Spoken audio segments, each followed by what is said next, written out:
mentalité, tout et tout. Mais j'ai dit à ma mère que j'avais changé, que je croyais plus en la religion, tout et tout. Donc, quand je lui ai dit ça, elle a été déçue. Elle voulait rien comprendre. Elle voulait rien comprendre. Elle dit, comment j'ai pu faire ça? Comment j'ai pu régner la religion musulmane, je précise. Quand elle a dit ça, ben, moi, ça m'a touché. Donc, ça m'a tellement touché. J'avais même pas, il y avait plus de solution. Je savais même plus quoi faire. Je me suis dit, mais, donc, je me suis dit, peut-être que si je vous explique ça, vous allez peut-être me trouver une solution comme ça pour pouvoir lui expliquer. Voilà, c'était ça.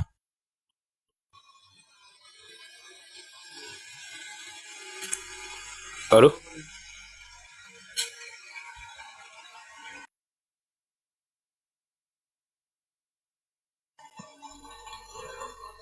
Que je lui ai expliqué que, voilà, je voulais, pas que je voulais, même que j'avais changé de mentalité, quoi, que je ne croyais plus aux religions, tout et tout. Donc quand je lui ai dit ça, elle a pris ça d'une manière, voilà, de sorte à ce que moi je me sente coupable parce qu'elle s'est dit, elle a même pleuré, d'après ce qu'elle m'a dit. Elle s'est dit, parce que moi-même mon papa il était musulman. Il était musulman et puis bon, il est décédé maintenant, ça fait 2 ans. Donc elle a été blessée quand je lui ai dit ça et puis elle a commencé à me dire que je ne peux pas arrêter d'être musulman quoi. Donc ça m'a fait réfléchir. Je me suis dit mais alors que moi j'ai perdu. Bon, je peux pas dire que j'ai perdu la foi. Quoi. Je ne crois plus aux religions puis je m'informe. Je me suis déjà voilà comment dire abonné à votre compte et puis sur votre compte Telegram aussi. Je suis les informations là-bas, tout et tout. Je lis les livres, les documents, tout et tout. Je fais ça, mais et voilà, c'était ça, Je fais ça. Je vois. Tu ne... Il faut dire à ta maman que tu la remercies d'être une bonne mère. Il faut lui dire que tu sais que tout ce qu'elle a fait, elle l'a toujours fait pour ton bien. Et que tu as de la chance de la voir elle comme mère et pas d'autres. Il y a plein de mauvaises mères sur terre. Tu as la chance de la voir elle comme mère et que tu es fier d'être son fils. Et pour rien au monde, tu aimerais être le fils de quelqu'un d'autre. Ça lui fera plaisir. Et tu lui dis que tu as tout fait pour qu'elle grandisse, elle a tout fait pour que tu grandisses, pour que tu sois intelligent. Et tu es content d'être intelligent, justement. Et que grandir, ça implique le fait de faire des recherches, de chercher la connaissance. Et que tu as fait exactement ça. Tu es parti chercher, tu as trouvé des éléments. Il faut lui dire qu'elle t'a toujours appris à être quelqu'un d'honnête dans la vie. À être honnête envers toi-même d'abord, puis ensuite envers les autres.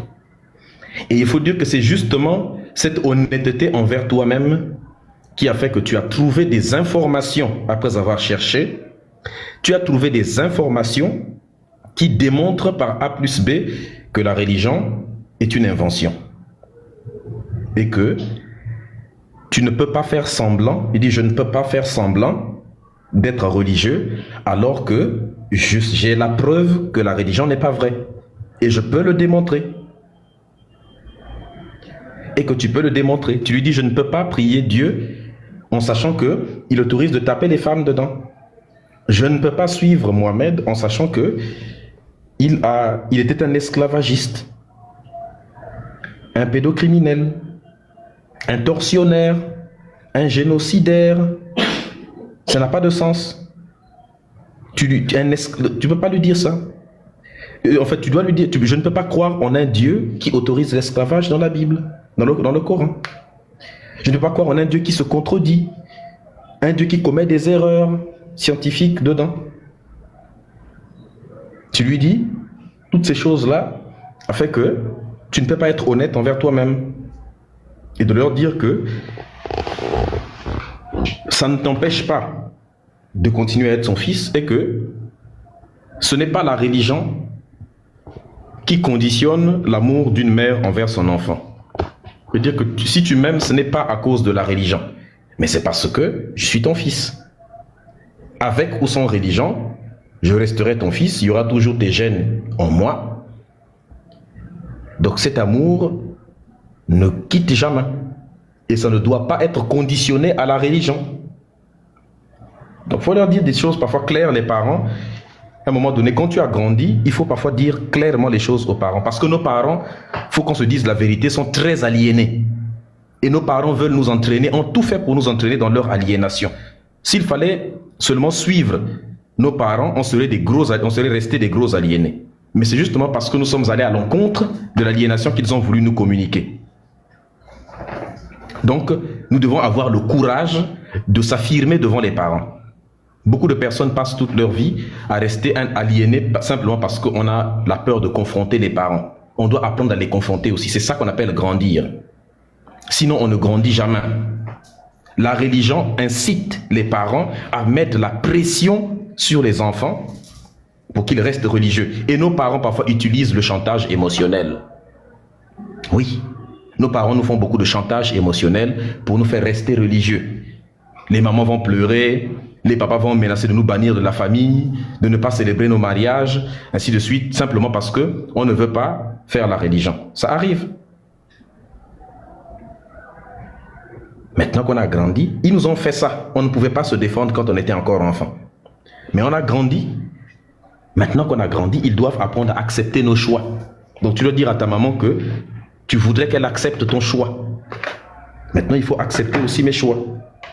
Tu as grandi, tu fais des choix par toi-même. Maintenant, il faut qu'elle les accepte et que tes choix que tu fais sont des choix réfléchis.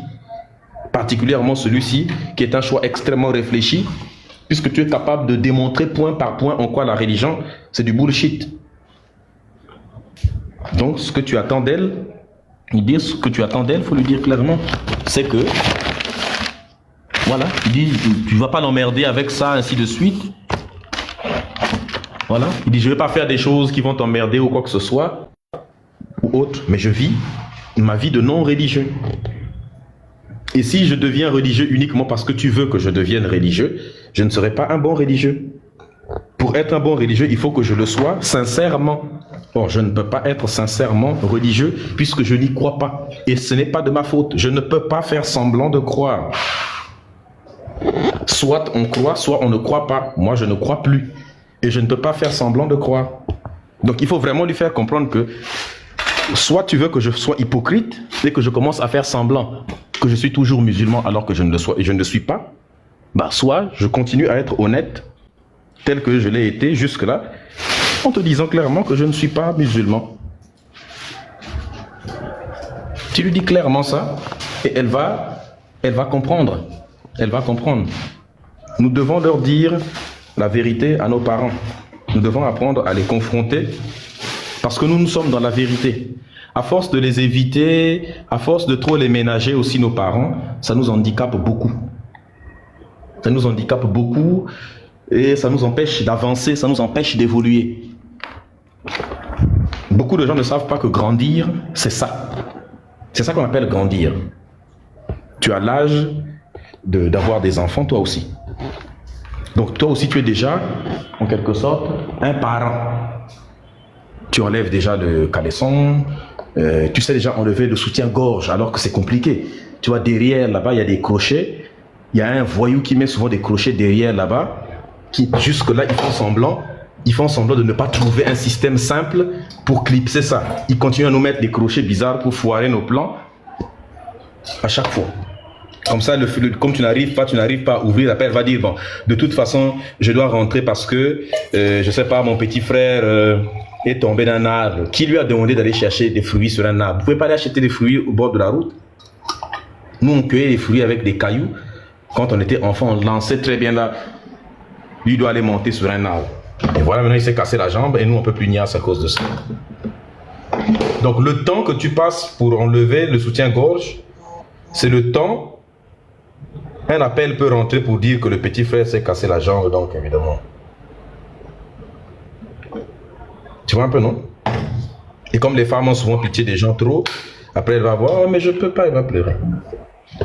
Donc c'est ça. Mais est-ce que tu comprends d'abord ce que je dis?